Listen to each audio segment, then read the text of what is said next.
Hello दोस्तों, कैसे हैं आप।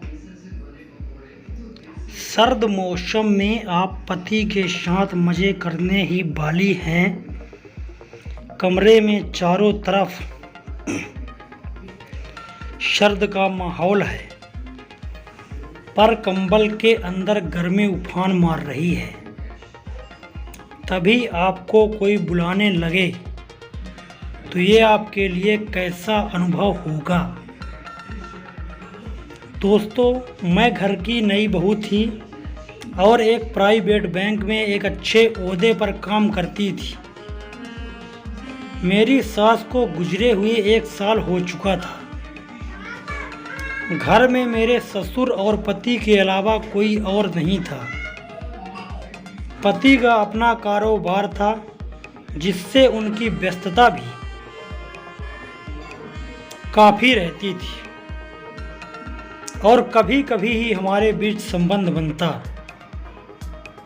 लेकिन जब बनाने लगे तो उसमें भी आफत क्यों कि घर में एक बुजुर्ग पिताजी थे, कभी भी आवाज़ दे के बुला लेते थे। हर सुबह जब मैं जल्दी जल्दी घर का काम निपटाकर ऑफिस के लिए निकलने की तैयारी करती, ठीक उसी वक्त मेरे ससुर मुझे आवाज़ देकर कहते, बहू मेरा चश्मा साफ कर मुझे देती जा। यह रोज़ का सिलसिला था। ऑफिस की देरी और काम के दबाव की वजह से कभी कभी मैं मन ही मन झलजा जाती थी, लेकिन फिर भी अपने ससुर को कुछ नहीं कह पाती। एक दिन मैंने इस बारे में अपने पति से बात की। उन्हें भी यह जानबूझकर हैरानी हुई, लेकिन उन्होंने पिता से कुछ नहीं कहा। उन्होंने मुझे सलाह दी कि सुबह उठते ही पिताजी का चश्मा साफ करके उनके कमरे में रख दिया करो, ताकि ऑफिस जाते समय कोई परेशानी ना हो। अगले दिन मैंने वैसा ही किया, पर फिर भी ऑफिस के लिए निकलते समय वही बात हुई। ससुर ने मुझे फिर बुलाकर कहा कि बहू मेरा चश्मा साफ कर दे। मुझे बहुत गुस्सा आया, लेकिन मेरे पास कोई विकल्प नहीं था। धीरे धीरे मैंने उनकी बातों को अनसुना करना शुरू कर दिया और कुछ समय बाद तो मैंने बिल्कुल ध्यान देना ही बंद कर दिया। ससुर के कुछ बोलने पर मैं कोई प्रतिक्रिया नहीं देती थी और बिल्कुल खामोशी से अपने काम में मस्त रहती। गुजरते वक्त के साथ ही एक दिन ससुर जी भी गुजर गए। समय का पहिया कहाँ रुकने वाला था, वो घूमता रहा। छुट्टी का एक दिन था। अचानक मेरे मन में घर की साफ सफाई का ख्याल आया। मैं अपने घर की सफाई में जुट गई।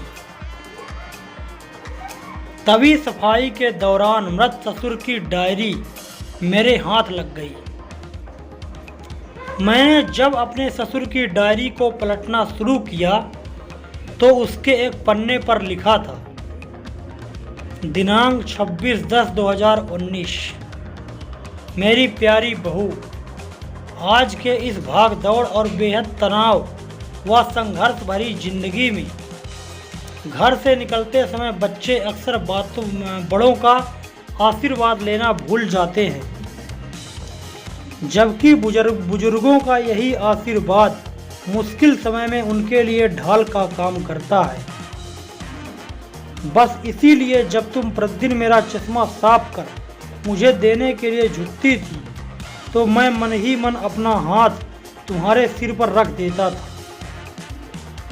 क्योंकि मरने से पहले तुम्हारी सास ने मुझसे कहा था कि बहू को अपनी बेटी की तरह से रखना और उसे ये कभी भी मत महसूस होने देना कि वो अपने ससुराल में है और हम उसके माँ बाप नहीं हैं।